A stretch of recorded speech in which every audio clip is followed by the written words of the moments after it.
श्री कृष्ण वैदिक पंचांग के अनुसार पूरे साल में 24 एकादशियां होती है और सबका अपना अपना महत्व होता है। अधिक मास आने पर 2 अतिरिक्त एकादशियां व्रत पड़ते हैं, जिनके कारण इनकी संख्या 26 हो जाती है। पर इस बार साल 2026 में ज्येष्ठ के महीने में ही अधिक मास लगा हुआ है, जिसे पुरुषोत्तम मास भी कहते हैं। अधिक मास के शुक्ल पक्ष की एकादशी पद्मिनी एकादशी कहलाती है और कृष्ण पक्ष की एकादशी परमा एकादशी कहलाती है। और यह 2 एकादशियां मलमासी एकादशी या फिर अधिक मासी एकादशियों के नाम से जानी जाती हैं। अधिक मास में आने वाली इन दोनों एकादशियों का सबसे अधिक महत्व है। जो व्यक्ति सच्ची मन से, सच्ची श्रद्धा से और निष्ठा के साथ एकादशी का व्रत रखता है, उसको जन्म जन्मांतर के पापों से मुक्ति मिलती है। परम एकादशी 3 साल में एक बार आती है। आइए जानते हैं इस साल परमा एकादशी का व्रत कब रखा जा रहा है।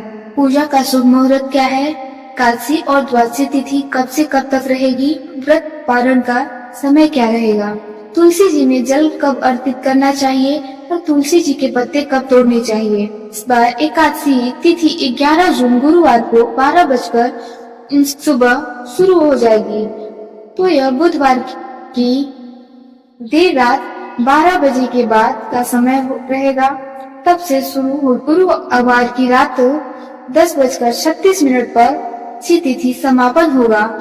ऐसे में इस बार 11 जून गुरुवार को परमा एकादशी का व्रत रहेगा। गुरुवार के दिन एकादशी जब पड़ती है तो उस दिन का महत्व और अधिक बढ़ जाता है। 11 जून गुरुवार को ब्रह्म मुहूर्त सुबह 4:08 से 8:56 तक रहेगा। सूर्योदय होगा सुबह 5:44 पर और सूर्यास्त होगा शाम 7:08 पर। सौभाग्य योग इस दिन सुबह 4:02 पर और बाद में सौभागन योग रहेगा। राहु काल दोपहर 1:30 से 3 बजे तक रहेगा। द्वादशी तिथि 11 जून गुरुवार को रात 10:37 से शुरू होगी और परिवासर का समय भी इसी समय से शुरू होगा। द्वादशी तिथि का समापन 12 जून शुक्रवार को शाम 7:36 पर होगा। 12 जून शुक्रवार को ब्रह्म मुहूर्त सुबह 4:08 से 4:56 तक रहेगा।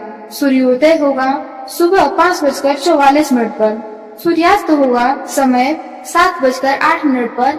इस दिन प्रातः काल पूजा मुहूर्त सुबह 4:22 से 5:23 तक रहेगा।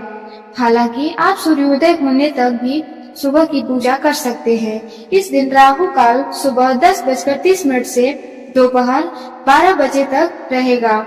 परमा एकादशी व्रत का पारण 12 जून शुक्रवार को सुबह 5:23 से लेकर 10 मिनट के बीच किया जाएगा। एकादशी व्रत हमेशा निर्धारित मुहूर्त के अंतर्गत खोलना चाहिए। इस बार शुक्रवार को महाद्वादशी का संयोग भी बन रहा है।